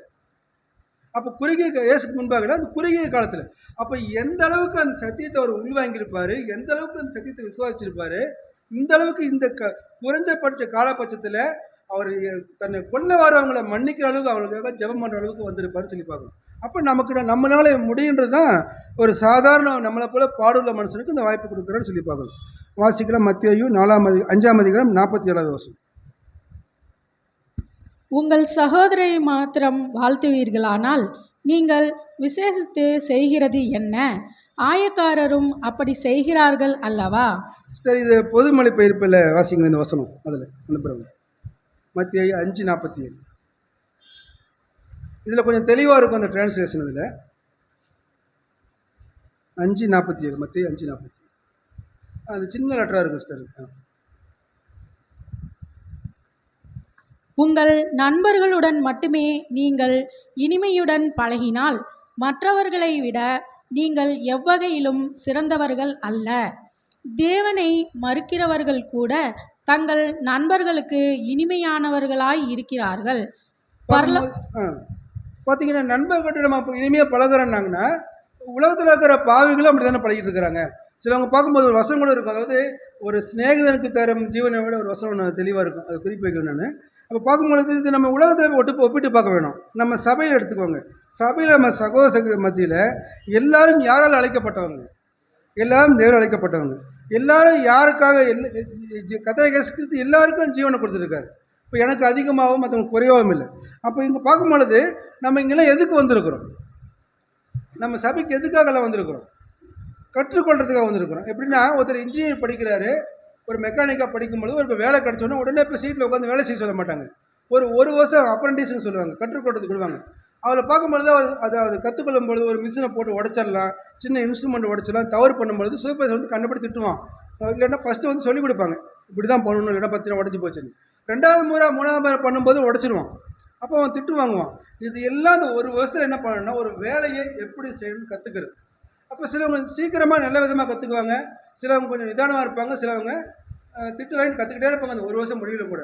அப்படி தான் நம்ம சபையில் அநேகர் இருக்கும் பொழுது நம்ம எல்லாருமே அந்த சரியான ஆவியில் வளர்ந்தவங்க நம்ம சொல்லிட முடியாது. சிலவங்க எல்லாருமே வந்து பார்க்கும்போது வளர்ந்தவங்களாக இருக்க முடியாது, வாய்ப்பு இல்லை. பலவினர் இருப்பாங்க, விழுந்து எழுந்திருப்பாங்க. சிலவங்க வந்து பார்க்கும்போது ரொம்ப தெரிஞ்சும் பண்ணுவாங்க, தெரியவும் பண்ணுவாங்க. ஏன்னா இது கற்றுக்கொள்ள வேண்டிய இடமா இருக்கிறதுனால. அப்போ வந்து பார்க்கும்போது உலகத்தில் நண்பர்கள் பழகுறாங்கன்னா கண்டிப்பாக ஒரு காரணமாக இருக்கும். ஏன்னா அம்மா அப்பாவுக்கு அடுத்தது நண்பர்கள் தான் நம்மளோட வாழ்க்கையில். இதில் வந்து பார்க்கும்போது சுயநலமாக பழகவும் இருக்கிறாங்க. ஒரு சகோதரன் பணக்காரனாக இருந்தாலும் அவங்கள்ட்ட ஃப்ரெண்ட்ஷிப் வச்சுக்கொள்ளும் பொழுது நமக்கு நன்மை கிடைக்குன்னு இருப்பாங்க. ஆனால் அதே மாதிரி சபைகளில் நம்ம இந்த சகோதரன் பழகும் பொழுது நமக்கு ஒரு சப்போர்ட்டாக இருப்பார். நம்ம எந்த தவறு செஞ்சாலும் இவர் நமக்கு ஏதாவது முட்டு கொடுப்பாரு. அப்படி இல்லாமல் நம்ம எல்லாரையும் தேவன் அழைச்சிருக்கிறாரு, எல்லாருக்கும் கிறிஸ்து ஜீவன் கொடுத்துருக்காரு. எல்லாரும் பலவான இருக்கிறதுக்கு வாய்ப்பு இல்லை. சிலவங்க விழும் பொழுது நம்ம கண்டிப்பாக தாங்குகளாக இருக்குன்னு சொல்லி பார்க்கணும். அப்போ உலகத்தில் இதே மாதிரி செய்யும்போது நம்மளும் இங்கே இந்த மாதிரி செய்யக்கூடாதுன்னு சொல்லிட்டு பார்க்கணும். வாசிக்கலாம் மத்தேயு 5:48. இந்த பாடத்தில் மிக ஒரு முக்கியமான ஒரு வசன பகுதி. ஆகையால் நீங்கள் பரலோகத்தில் இருக்கிற உங்கள் பிதா பூரண சர்க்குணராய் இருப்பது போல நீங்களும் பூரண சர்க்குணராய் இருக்க கடவீர்கள். பிதா மாதிரி நம்ம பூரண சர்க்குணராக இருக்க முடியுமா? கிறிஸ்துவோட கூட கிறிஸ்துவோட நிழலை கூட நம்மளுக்கு தொட முடியல. பிதா கிட்ட எப்படி போகிறது நம்ம? அப்போ இந்த மலைப்பிரசங்கத்தோட இருக்குது பார்த்தீங்கன்னா, 5ஆம் அதிகாரம் மாதா அதிகாரத்தோடைய முழு போதனையும் இந்த ஒரு வருஷத்தில் அடக்கம்.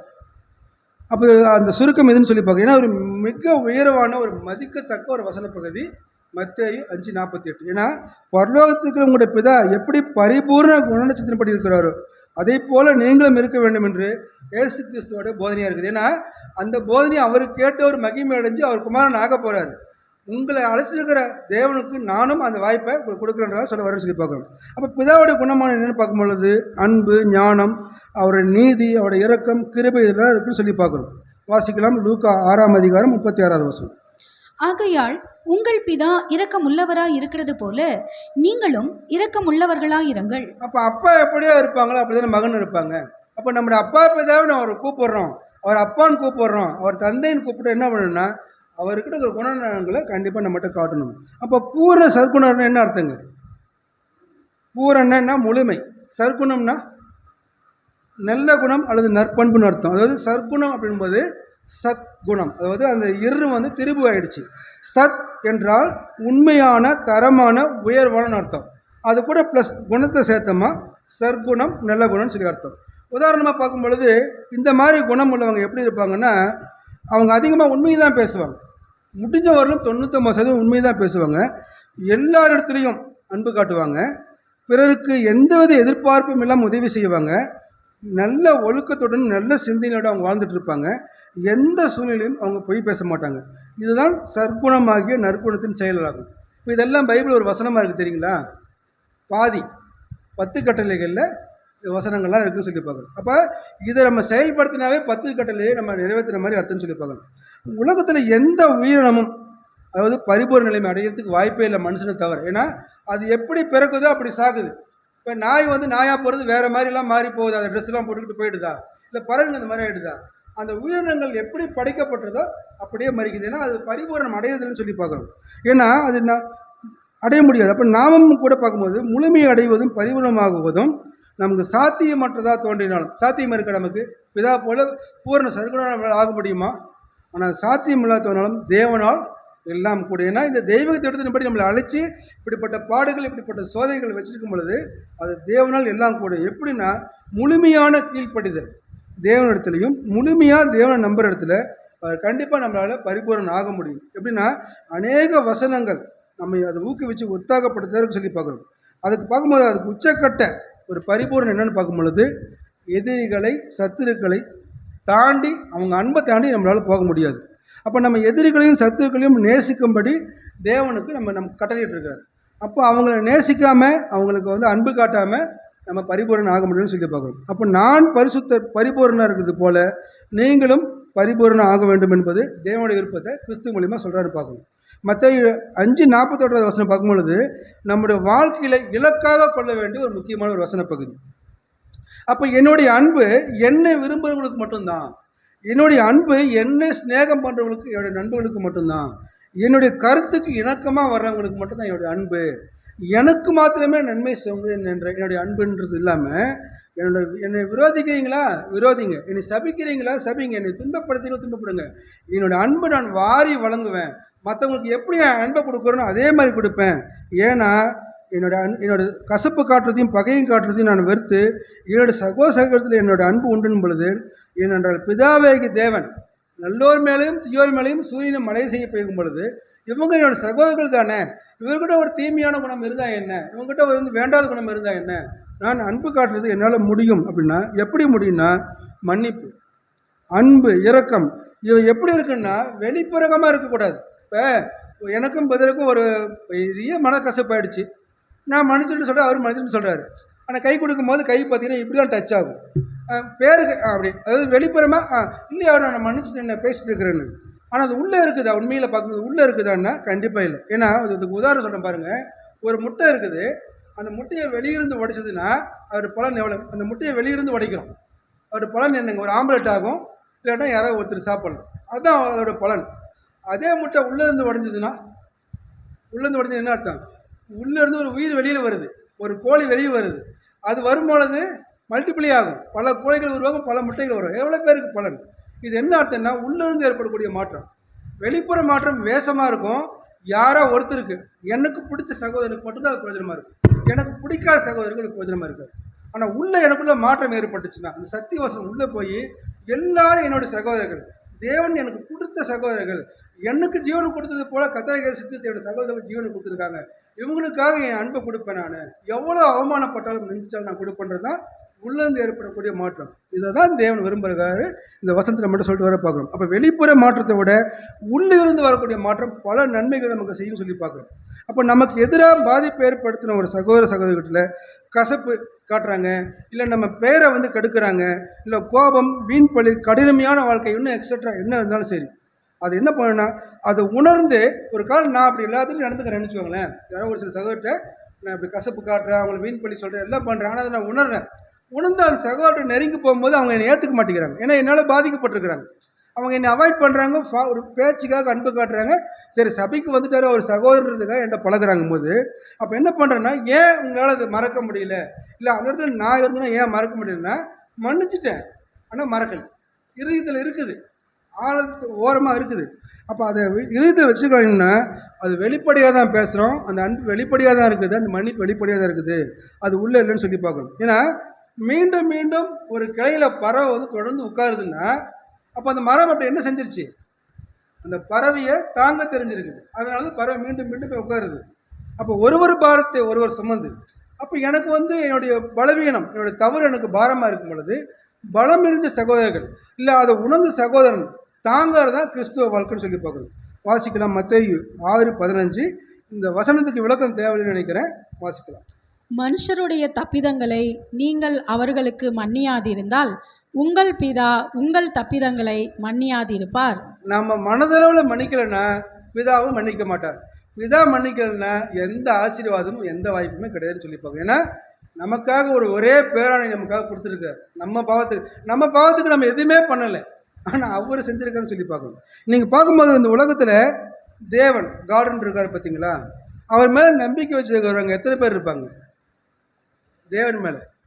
அதாவது லட்சம் கோடி, அதாவது கிறிஸ்தவர்களோட எண்ணிக்கை பார்க்கும்பொழுது 300 கோடி பேர் இருக்கிறதா சொல்கிறாங்க. அதை ஒரு 10% எடுத்துடலாம், 280 கோடி பேர் தேவன் மேலேயும் கிறிஸ்து மேலேயும் விசுவாசம் வைக்கிறாங்க. ஆனால் அதாவது believe in God many more members, obey in God, அதாவது கர்த்தராகி, அதாவது தேவனுக்கு கீழ்ப்படிவங்க எத்தனை பேர் இருக்கிறாங்க? ஒரு 100 பேர், ஒரு 1000 பேர், ரொம்ப கம்மி தான். அதான் இன்னைக்கு கிறிஸ்துவ மண்டலம் உலக ஜனங்களை கேலி பேசி பரிகாசம் பண்ணுறதுக்கு என்ன காரணம்னா அந்த கீழ்ப்படிதல் இல்லாததுனால தான். அப்போ தேவனுக்கு மிக பிடிச்ச காரியம் என்ன சரிங்களா? கீழ்ப்படிதல். அவருக்கு ரொம்ப பிடிக்காத காரியம் கீழ்ப்படிதல் தான். ஏன்னா தேவனுடைய தெய்வ திட்டமே இதில் தான் இருக்குது, கீழ்ப்படுகிறதுலையும் கீழ்ப்படுகிறது தேவனுடைய தெய்வ திட்டமே. ஏன்னா ஆதாம் பாவம் செஞ்சார், கீழ்ப்படியாமல் போனார், அதனால் கர்த்தராகிய இயேசு கிறிஸ்துவை தேவன் பூமிக்கு கொண்டு வர வேண்டியதாகிடுச்சு. ஆனால் கர்த்தராகிய இயேசு கிறிஸ்து தேவனுக்கு முழுமையாக கீழ்ப்படிஞ்சு அவர் சிலுவை மரணத்தை ஜெயிச்சு உயிர்த்தெழுந்தார். அந்த உயிர்த்தெழுதலில் ஆதாமுக்கு பங்கு இருக்குது, ஆனால் ஆதாம் கீழ்ப்படியல. அப்போ பார்த்தீங்கன்னா கீழ்ப்படிதலோட பலன் இன்னைக்கு பிதாவுடைய சிங்காசனத்தில் கர்த்தராகிய இயேசு கிறிஸ்து அவர் ஒரே பேரான குமாரனை மகிமையில் இருக்கிறேன்னு சொல்லி பார்க்கணும். நீங்கள் பார்க்கும் பொழுது வீட்டை விட கதவு பெருசாக சின்னதுங்களா? வீட்டை விட கதவு சின்னது. அப்போ கதவை விட பூட்டு சின்னதாக பெருசுங்களா? சின்னது. பூட்டை விட சாவி சின்னதாக பெருசுங்களா? சின்னது. ஆனால் சின்ன சாவி அந்த வீட்டை திறக்கும் பொழுது அவ்வளோ பெரிய வீடும் அந்த சின்ன சாவிகளை கட்டுப்படுது. இதுதான் கீழ்ப்படிதல்.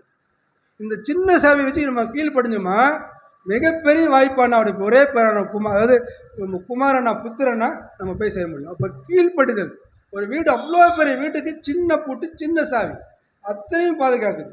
அப்போ அது அத்தனையும் சுதந்திரிக்கணும்னா அந்த சின்ன சாவிகளை கீழ்ப்படுதல் நமக்குள்ள ரொம்ப முக்கியமாக இருக்குன்னு சொல்லி பார்க்கணும். அப்போ இந்த பெரிய வாய்ப்பை சபை அங்கமாக நம்ம மாறணும்னா, அப்போ நம்ம குமாரர்களாக மாறணும்னா கண்டிப்பாக கீழ்ப்படுதல் முக்கியம்னு சொல்லி பார்க்கணும். அப்போ நம்ம ஒரு முடிவுரைக்குள்ள வந்துடலாம். இந்த பாடத்துக்கு உண்டான காரியங்களை ஒரு 7 பாயிண்டில் 7 சாராம்சத்தில் பார்த்து முடிச்சிடலாம். எனக்கு அன்பான கர்த்தராக சகோதர சகோதரி, நம் தேவனுடைய பிள்ளைகளாகும்படி பாக்கியத்தை நம் கர்த்தராகிய இயேசு கிறிஸ்துவை ஏற்றுக்கொண்டது நிமித்தமாக அவர் இரத்தத்தால் கழுவப்பட்டதாக நம்ம பெற்றிருக்கிறோம். அப்போ பார்க்கும்பொழுது நமக்கு வாசிக்கலாம் கலாத்தியர் 4:6. மேலும் நீங்கள் புத்திரராய் இருக்கிறபடியினால் அப்பா பிதாவே என்று கூப்பிடத்தக்கதாக தேவன் தமது குமாரனுடைய ஆவியை உங்கள் இருதயங்களில் அனுப்பினார். அப்ப இயேசு கிறிஸ்து குமாரன் ஆகும் பொழுது அவருடைய இருதயத்தில் தேவன் ஆவியை கொடுத்துருப்பாருங்களா? அப்போ அந்த குமாரனுக்கு கொடுக்கப்பட்ட ஆவி தான் அப்பா பிதான்னு கூப்பிட்ற ஆவி நமக்கு கொடுத்துருக்காரு. அப்போ தன் இயேசு கிறிஸ்துக்கு நமக்கு எந்த வித்தியாசம் அவர் பார்க்கல. அப்போ எந்த அளவுக்கு நம்ம பாக்கியவானாக இருக்குன்னு சொல்லி பார்க்கணும். பாயிண்ட் 1, அப்போ தேவனுடைய குமாரர்களாக இருப்பவர்கள் சபையில் எப்படி இருப்பாங்கன்னா, முதலாவது பலன் கொடுப்பார்கள், அதாவது கனி கொடுப்பார்கள். வாசிக்கலாம். மத்தேயு 13ஆம் அதிகாரம் 38வது வசனம். நிலம் உலகம், நல்ல விதை ராஜ்யத்தின் புத்திரர், களைகளை பொல்லாங்கனுடைய புத்திரர். அப்போ நல்ல விதை அப்படின்னும் பொழுது நல்ல பலனை கொடுக்கும். தேவனுடைய ராஜ்யத்தின் புத்திரர்கள் வசனத்தை கேட்கறது மாத்திரம் இல்லாமல் அதன்படி செய்வர்களாக இருக்கணும். உணர்வுகளாக இருந்து 100,000 60,000 பலன் கொடுக்கணும். விதை விழுந்துச்சுன்னா அந்த விதை முளைச்சாதான் விவசாயிக்கு மகிழ்ச்சி. விதையை போட்டு அதை முளைச்சாதான் விதைச்சவனுக்கு ஒரு மகிழ்ச்சி. அப்போ என்ன பண்ணால் பிதாவுக்கு நம்ம மகிழ்ச்சி கொடுக்கணும்னா நமக்குள்ளார போட்டு நம்ம போட்டிருக்க நீதியில் போட்டிருக்கிற அந்த விதையானது என்ன பண்ணணும்னா பலன் கொடுக்கறதா இருக்கும்னு சொல்லி பார்க்கணும். அப்படி பலன் கொடுத்தா நம்ம பிதாவுக்கு நம்ம குமாரர்களாக இருக்கணும்னு சொல்லி பார்க்கணும். 2வது பாயிண்ட்டு, வேத பிரமாணத்தை கை கொள்வர்கள் தேவனுடைய புத்திரன். வாசிக்கலாம். நீதிமொழிகள் 28:7. அவன் இருதயத்தின் நினைவு எப்படியோ நீதிமொழிகள் 28:7 முதல் பகுதி. வேத பிரமாணத்தை கை கொள்ளுகிறவன் விவேகமுள்ள புத்திரன். அப்போ வேத பிரமாணத்தை கை கொள்ளும் விவேகமுள்ள புத்திரன்னா நம்ம இந்த பூமியில் உடன்படிக்கை பண்ணதுக்கு அப்புறம் நமக்கு நம்ம பாட்டுக்கு வாழ்ந்துட முடியாது. விவேகமான காரியங்கள், நல்லது கெட்டது எது, தீமை எது, நன்மை எதுன்றது நம்ம கண்டிப்பாக இருக்கணும். இப்போ வேத பிரமாணம் தேவ சித்தம் செய்பவர்கள் தேவனுடைய புத்திராக குமாராகிறதுக்கு வாய்ப்பு இருக்கும் பொழுது, இயேசு இந்த உலகத்தில் வாழ்ந்த பொழுது எப்படி தன் விருப்பத்தை செய்யாமல், இதா சொன்னால் செய்யார், என்னை அனுப்பிடுவார் சொன்னார் அதை செய்ய தான் அதாவது அவங்க அம்மா அப்பாவை தேர்ந்தெடுக்கிற உரிமை இயேசு கிறிஸ்துக்கு இருந்தது. தான் எப்படி மறிக்கணும்னு இயேசு கிறிஸ்துக்கு இருந்தது. நாம் என்ன வேலை செய்யணும்னு இயேசு கிறிஸ்துக்கு இருந்தது. ஆனால் எதுவுமே தான் சுய சித்தத்தை அவர் செய்யலை. எளிமையான வாழ்க்கையை வாழ்ந்து கொண்டு சுய விருப்பத்தை செய்யாதராய் வாழ்ந்தார். அப்போ நம் தேவனுக்கு குமாரர் ஆகுனா நம் சுய சித்தத்தை செய்யாமல் பிதாவுடைய சித்தத்தை செய்யணும் இருக்குன்னு சொல்லி பார்க்கணும். 3வது பாயிண்ட்டு, அசுத்தமானதை தொடாதவர்கள் தேவனுடைய குமாரர்கள். வாசிக்கலாம். 2 கொரிந்தியர் 6ஆம் அதிகாரம் 17 மற்றும் 18. ஆனபடியால் நீங்கள் அவர்கள் நடுவிலிருந்து பிரிந்து போய் அசுத்தமானதை தொடாதிருங்கள் என்று கர்த்தர் சொல்லுகிறார். அப்பொழுது நான் உங்களை ஏற்றுக்கொண்டு உங்களுக்கு பிதாவாய் இருப்பேன், நீங்கள் எனக்கு குமாரரும் குமார்த்திகளுமாய் இருப்பீர்கள் என்று சர்வ வல்லமையுள்ள கர்த்தர் சொல்லுகிறார். அப்போ பரிசுத்த வாழ்க்கைக்கு அழைக்கப்பட்ட தேவனுடைய பிள்ளைகள், பரிசுத்தருக்கு அழைக்கப்பட்டு பிதாவுடைய பிள்ளைகளை ஆகிற நம்ம அவர் பரிசுத்தராக இருப்பது போல நாமும் ஒரு பரிசுத்த வாழ்க்கையை வாழ்றதுக்கு நம்ம ஒப்பு கொடுத்துருக்கணும். அதை மறந்துடக்கூடாது. அது கண்டிப்பாக நம்ம நினைவுகளுக்கு கொண்டு வந்துக்கிட்டே இருக்கணும். பிதா பூரண சர்க்குராக இருப்பது போல நாமும் பூரண சர்க்குராக மாற வேண்டும். அப்போ குணலட்சணம் மாறுவது ரொம்ப ரொம்ப முக்கியம்னா நம்ம எல்லாருக்குள்ளும் ஒரு ஜென்ம சுபாவம், ஒரு குணம் இருக்கும். அந்த ஜென்ம சுபாவத்துக்கு எந்த அளவுக்கு நம்ம அழிச்சு கொண்டுட்டு தெய்வ சுபாவத்துக்கு வளர்றோமோ அந்த அளவுக்கு தேவன் நமக்கு உதவி செய்வதாக இருக்குன்னு சொல்லி பார்க்கணும். 4வது பாயிண்ட்டு, சமாதானம் பண்ணுகிறார்கள். மத்தேயு 5ஆம் அதிகாரம் 9வது வசனம். சமாதானம் பண்ணுகிறவர்கள் பாக்கியவான்கள், அவர்கள் தேவனுடைய புத்திரர் என்னப்படுவார்கள். இப்போ நம்ம ஒரு வசனம் பார்த்தோம் பார்த்தீங்களா, அது புறஜாதிகளுக்கு நித்திய ஜீவன் இல்லை, இஸ்ரவேல் ஜனங்களுக்கு தான் சொல்லிட்டு அதில் பாருங்கள். வாசிக்கலாம். எபேசியர் 2ஆம் அதிகாரம் 15 மற்றும் 16. சட்டதிட்டங்களாகிய நியாய பிரமாணத்தை தம்முடைய மாம்சத்தினாலே ஒழித்து இரு திறத்தாரையும் தமக்குள்ளாக ஒரே புதிய மனுஷனாக சிருஷ்டித்து இப்படி சமாதானம் பண்ணினார். பகையை சிலுவையினால் கொன்று அதனாலே இரு தரத்தாரையும் ஒரே சரீரமாக தேவனுக்கு ஒப்புரவாக்கினார். இப்போ சமாதானம் எந்த அளவுக்கு முக்கியம்னு கர்த்தராகிய இயேசு கிறிஸ்து பார்த்தீங்கன்னா, இரு திருத்தாயும் 2 பேருக்கும் இருக்கக்கூடிய பகையை சிலுவையில் கொன்று இரு திருத்தாரையும் ஒருவராக்குறார். எதுக்குன்னா புது சிருஷ்டி ஆக்குறாரு. அப்போ இப்படியே தேவனுக்கு முன்பாக ஒரே சரீரமாக ஒப்புரவாகும் பொழுது அப்போ சமாதானம் செய்கிறதுக்கு 2 சகோதரருக்கு பிரச்சனைனா 3ஆவதாக இருக்கிற சகோதரர்கள் சமாதானம் பண்ணுறதுக்கு பெரும் முயற்சி பண்ணினா சபையில் சமாதானம் கெட்டு போயிடக்கூடாது. நம்ம எல்லாரும் வந்தோமா நமக்கு ஒரே கர்த்தர், ஒரே மேய்ப்பன், ஒரே மந்தை, ஒரே சத்தியம். அப்போ நமக்குள்ள இருக்கிற சிறுந்தனி எப்படி இருக்கணும்? ஒரே மாதிரி இருக்கணும். நம்ம எல்லாமே ஒரு தாய் பிள்ளைகள், பிதாவால் பெற்றெடுக்கப்பட்ட பிள்ளைகள், கர்த்தராகிய இயேசு கிறிஸ்துவால் வளர்க்கப்படக்கூடிய நம்முடைய பிள்ளைகள்னு சொல்லி பார்க்கணும். அப்போ தேவனுடைய சபையில் சமாதானம் இல்லாத இருக்கிற பட்சத்தில் அப்போ இந்த இருவரையும் தேவனோட ஐக்கியப்படுத்தி அவர்களிடத்துல சமாதானத்தை உண்டு பண்ணுறவங்க பிதாவுடைய பிள்ளைகளாக இருக்கிறவங்க முயற்சி பண்ணுவாங்கன்னு சொல்லி பார்க்கணும். அடுத்து 5வது பாயிண்ட், முடியாததை அசாதாரணமாய் செய்பவர்கள் தேவனுடைய புத்திரர்கள். என்ன காரியம் முடியாதது? அந்த ஆதார வசனம் வாசிங்க சார். 5:44-45.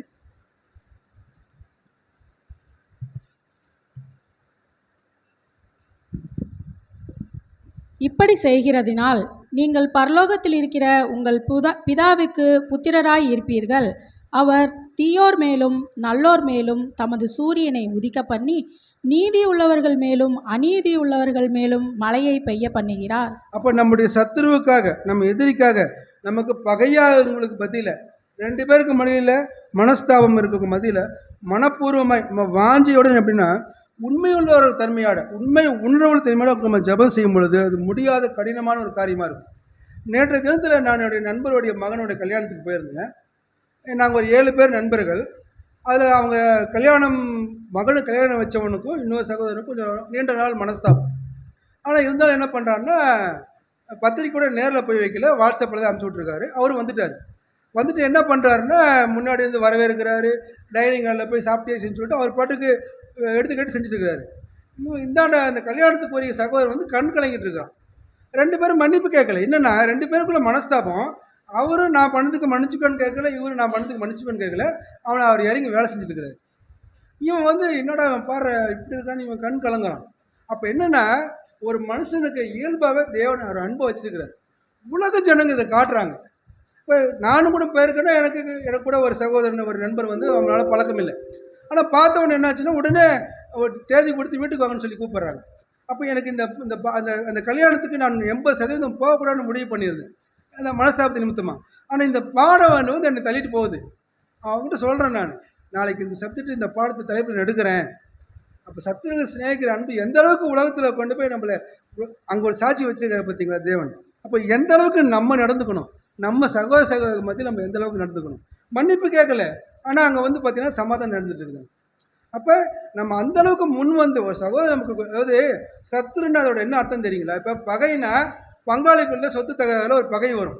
அந்த பகை புகை மாதிரி போயிடுச்சுன்னா ஒன்று சேர்ந்துக்குவாங்க. சத்துருனாக்கா கொல்ல வரவங்க, நம்மளை உயிர் எடுக்க வரவங்க தான் சத்துரு. உண்மையான அர்த்தம் அதுதான். அப்படி நம்ம வந்தாலும் அவனை மன்னிக்கணும், அவனை ஏற்றுக்கணும். அதுதான் கிறிஸ்தவ வாழ்க்கைன்னு சொல்லி பார்க்கணும். அப்போ பார்க்கணும், ஒருவேளை நம்ம சத்திய வசனத்துக்கு கீழ்ப்படிந்து இந்த மாதிரி சகோதர மத்தியில் நமக்கு ஜெபம் பண்ணும் பொழுது பரலோகத்தில் இருக்கிறவங்க பிதாவுக்கு நம்ம கண்டிப்பாக புத்திராக இருப்போம். இதுதான் இயேசு கிறிஸ்து சொல்றன்னு பார்க்கணும். 6வது பாயிண்ட், புத்திரனுக்கு சிட்சை உண்டு. நீதிமொழிகள் 3ஆம் அதிகாரம் 12வது வசனம். தகப்பன் தான் நேசிக்கிற புத்திரனை சிட்சிக்கிறது போல கர்த்தரும் எவனிடத்தில் அன்பு கூறுகிறாரோ அவனை சிட்சிக்கிறார். எந்த மனிதனும் அம்மா அப்பாட்ட திட்டுவாங்க வந்திருக்கவே முடியாது. சும்மாவாவது ஏதாவது மிரட்டி இருப்பாங்க. சில குழந்தைகள் வந்து பார்க்கும் பொழுது கொஞ்சம் ஒழுக்கமாக இருப்பாங்க. ஆனால் திட்டு வாங்காமல் அடி வாங்காமல் யாராவது வந்திருக்கிறோமா? அதெல்லாம் எதுக்கு? அம்மா என்ன அவ்வளோ குடும்பக்காரங்களா, அப்பா அவ்வளோ குடும்பக்காரங்களா? அவங்க அனுபவம். நீங்கள் இதை செய்யக்கூடாதுன்னா, ஒரு மேப்பன் வந்து ஒரு கோல் வச்சிருக்காருன்னா இலை பிச்சு போகிறதுக்கு மட்டும் இல்லை, தவறுதலாக போகும்போது ஒரு தப்புன்னு ஒரு அடி அது வலிக்க தான் செய்யும். ஆனால் அந்த பக்கம் ஆபத்து, அது நன்மைக்கு எதுவான காரியம். அப்போ ஒரு தேவனுக்கு நம்ம வந்து புத்திரராக போகும்போது சில தவறுகள் செய்யும் பொழுது சில சிக்ஷைகள் வரும். ஆனால் அந்த சிக்ஷைக்காக என்ன பண்ணுறாங்கன்னா நம்ம பின்மாட்டம் அடைஞ்சிடக்கூடாது, இல்லை தேவனை நம்ம வந்து நொந்துக்கக்கூடாதுன்னு சொல்லி பார்க்குறோம். அப்போ அந்த சிக்ஷை கடுமையாக கூட இருக்கலாம், திட்டுவதாக கூட இருக்கலாம். ஆனால் நம்ம அதை சகிக்க வேண்டியதாக இருக்கிறோம். வாசிக்கலாம் எபிரேயர் 12ஆம் அதிகாரம் 7வது வசனம். நீங்கள் சிட்சையை சகிக்கிறவர்களாயிருந்தால் தேவன் உங்களை புத்திரராக எண்ணி நடத்துகிறார்.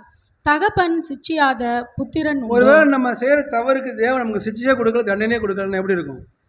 நான் என்னத்தில் நினச்சிட்டு இருப்பேன், நான் சபை வாய்ப்பு ஓடிட்டு இருக்கிறேன், நாளைக்கு செத்துனா நான் சபைக்கு போயிடும் நினச்சிட்டு இருப்பேன் நான். ஏன்னா எந்த வித பிரச்சனையுமே இல்லை, பணம் வருது, வசதியாக வாழ்கிற, சமாதானமாக இருக்குது லைஃபு, ஒரு சிட்சை ஒரு தண்டனை இல்லை, தேவன் கண்டுக்காம விட்டுட்டா. ஆனால் என்ன சொல்லுது, தேவன் உங்கள் மேல் புத்திராக எண்ணி நடத்துறாருன்னா நமக்கு ஒரு சிட்சையை கொடுக்குறாரு. எது ஒழுங்குபடுத்து. ஏன்னா நம்மளை கூப்பிட்றதுக்கு தேவனை மட்டும் எந்த தகுதியுமே பார்க்கல. தகுதி பார்த்து நம்மளை கூப்பிட்டுருக்காருங்களா? ஆனால் பரலோகத்துக்கு தகுதி இல்லாமல் மேலே போக முடியாது, அதுக்கு தகுதி வேணும். நம்ம அழைச்சதுக்கு தேவன் எந்த தகுதியும் பார்க்கல, ஆனால் சரீராங்கத்தில் போய் இணையறதுக்கு கண்டிப்பாக தகுதி வேணும்னு சொல்லி பார்க்குறோம். அதுக்கு தான் இந்த சிட்சை. அப்போ நாமும் கூட தேவ சிட்சை என்ன பண்ணணும், உணர்ந்து நம்முடைய வாழ்க்கையில் நம்மக்கிட்ட காணப்படுகிற குறைகள் குற்றங்களை திருத்தி எப்பொழுதும் தேவனை பிரியப்படுத்தக்கூடிய வாழ்க்கையை நம்ம வாழணும். தேவனை பிரியப்படுத்தினா சகோதரர்களை கண்டிப்பாக பிரியப்படுத்தலாம், இல்லைங்களா? அப்போ நம்ம அதே சமயத்தில் ஊழியத்தில் ஈடுபடும் போது கூட நம்ம தேவபுத்திராக நம்ம என்ன பண்ணணும்னா மன வருத்தம், கசப்பு, வைராகியம் இல்லாமல் சமாதானம் பண்ணி ஒரு மனதோடு ஒருவர் வந்து பார்க்கும் பொழுது நம்ம நிறைய நிறைவான நன்மைகளை பெற்றுக்கொள்ள முடியும். ஏன்னா ஊழியம் அப்படின்றது எப்படி உலக ஜனங்களுக்கும் தேவனுக்கும் இன்னும் தொடர்பு இல்லாமல் ஒரு பிரிவில் இருக்காங்க, இல்லைங்களா? நம்ம சுவிசேஷ ஊழியம் செய்யும் பொழுது தான் நம்ம சமாதானத்தை உண்டு பண்ணுறோம் உலக ஜனங்களுக்கும் தேவனுக்கும் மத்தியில். அப்போ நம்ம என்ன அந்த காரியத்தின் மேலே நம்ம ஒரு பற்றுதலாக இருக்குன்னு சொல்லி பார்க்கணும். கடைசி 7வது பாயிண்ட்டு, தேவனுடைய ஆவியால் நடத்தப்படுபவர்கள் தேவனுடைய புத்திரர். வாசிக்கலாம் ரோமர் 8:14. ரோமர் 8:14. மேலும் எவர்கள் தேவனுடைய ஆவியினாலே நடத்தப்படுகிறார்களோ அவர்கள் தேவனுடைய புத்திரராய் இருக்கிறார்கள். அப்போ பார்க்கும்போது உதாரணம் என்ன பார்க்கலாங்க? தேவனுடைய ஆவியில் நடத்தப்படுதல்னா என்னங்க? என்ன உதாரணமாக பார்க்கலாம்? கர்த்தராகிய இயேசு கிறிஸ்து 40 நாள் வனாந்தரத்தில் போய் உபவாசம் இருந்தார். பசியில் வெறி வரும்பொழுது சாத்தான் சோதிக்கும் இல்லைங்களா? ஆனால் இயேசு கிறிஸ்து எப்படி அவனை மேற்கொண்டார்? அந்த தேவனுடைய ஆவியில் வழிநடத்தும் பொழுது அதை கரெக்டாக அவர் மேற்கொண்டான்னு பார்க்கணும். இப்போ இயேசு எப்படி தேவன் ஆவிக்கு இடம் கொடுத்து அவனை மேற்கொண்டாரோ, நாம் கூட தேவ ஆவியில் உணர்வுகளாக இருக்கும் பொழுது கண்டிப்பாக நம்ம நடத்தப்படுவோம்னு சொல்லி பார்க்கணும். இப்போ தேவ சாயல் அப்படின் பொழுது தேவனுக்கு ஒத்த உருவமா? தேவன் மாதிரியே நம்ம இருக்கிறோம். அவர் அர்த்தம் என்னென்னு பார்க்கும் பொழுது அது ஒத்த உருவம் இல்லை, அவருடைய குணநலங்களை வெளிப்படுத்தக்கூடிய காரியமாக இருக்குன்னு சொல்லி பார்க்குறோம். நம் தேவனுடைய குமாரர்களானால் நம் அப்பா பிதாவ் என்ற சாயலை அந்த குணத்தை எதிரொலிக்கணும், அதாவது பிரதிபலிக்கணும். அப்படி தான் நம்ம என்ன பண்ணுறோம்னா அப்பான்னு கூப்பிடும்போது அப்பாவுடைய சாயல் நமக்குள்ளே காணப்படும்னு சொல்லி பார்க்குறோம். வாசிக்கலாம். வெளிப்படுத்தல் 12:11. மரணம் நேரிடுகிறதாய் இருந்தாலும் அதற்கு தப்பும்படி தங்கள் ஜீவனையும் பாராமல் ஆட்டுக்குட்டியின் இரத்தத்தினாலும் தங்கள் சாட்சியின் வசனத்தினாலும் அவனை ஜெயித்தார்கள். அப்போ நம்ம பிதாவுக்கு குமாரர்களாக நம்ம போகும்பொழுது அது சாதாரண விஷயமா நடக்காது. ஏன்னா அந்த உலகம் நமக்கு எதிர்க்கும், நம்முடைய மாமிசம் நமக்கு எதிர்க்கும், முக்கியமாக சாத்தான் நம்மளை எந்த விதத்தில் விளக்கிட்டு இருப்போம். அப்போ நம்ம தேவனுடைய குமாராகும் பொழுது சாத்தான் எவ்வளோ தடை செய்தாலும், மரணமே நேரிட்டாலும் அது தேவனுடைய பார்வையில் அவருக்கு பிடிச்சமான மரணமாக இருக்குன்னு சொல்லி பார்க்குறோம். அப்படிப்பட்ட ஒரு சாட்சியுள்ள வசனத்தை வச்சு நம்ம ஜெயமுள்ள வாழ்க்கை வாழும் சொல்லி பார்க்குறோம். கடைசியாக வெளிப்படுத்தினால் 21:7. ஜெயங்கொள்ளுகிறவன் எல்லாவற்றையும் சுதந்திரித்துக் கொள்ளுவான். நான் அவன் தேவனாய் இருப்பேன், அவன் என் குமாரனாய் இருப்பான். அப்போ நம்ம வாழ்க்கையில் ஆவிக்குரிய வாழ்க்கையில் ஜெயம் கொள்ளணும்னா நம்ம இந்த மத்திய 5ஆம் அதிகாரத்தில் 43 48 வரலும் இருக்கக்கூடிய காரியங்களை கண்டிப்பாக நம்ம நிறைவேற்றணும். நமக்கு எதிரின்னு ஒருத்தர் இருந்தாலும் கூட அவங்க என்ன பண்ணணும்னா நமக்கு ஏற்ற சகோதரன் எடுத்துக்கும் போது நம்முடைய ஆவிக்குரிய வாழ்க்கையில் எதிரிகளாக இருந்தாலும் சரி, பாவத்தையும் சாத்தானையும் இந்த உலகத்தையும் எதிர்த்து கண்டிப்பாக நம்ம வெற்றி பெற்றே ஆக வேண்டும். இயேசு கிறிஸ்து மூலமா கிடைக்கும் இந்த வெற்றியை விட மேலான வெற்றி, மேலான ஜெயம் இந்த உலகத்தில் கிடையவே கிடையாது. அப்போ பரலோகம், நித்திய மகிமை, மகிழ்ச்சி அல்லது நித்திய ரட்சிப்பு பெறுறதுக்கு நம்ம பரலோக தேவனுடைய குமாரன் ஆகிறதுக்கு கண்டிப்பாக நம்ம என்ன பண்ணணும்னா இந்த வசனத்தை கேட்பதற்கு மாத்திரம் இல்லாமல் முடிஞ்சவர்களும் அது கிரியைகளை செஞ்சு நாம் பரலோகத்து தேவனுக்கு நம்ம அனைவருமே அவருடைய குமாரர்களாக இருப்போம்னு சொல்லிட்டு நான் சொல்கிறேன். இதனாலும் இப்படிப்பட்ட ஒரு பாடத்தை கொடுக்க செய்வது தேவனுக்கும் கர்த்தராகிய இயேசு கிறிஸ்துவும் சபையாருக்கும் நன்றி சொல்கிறேன்.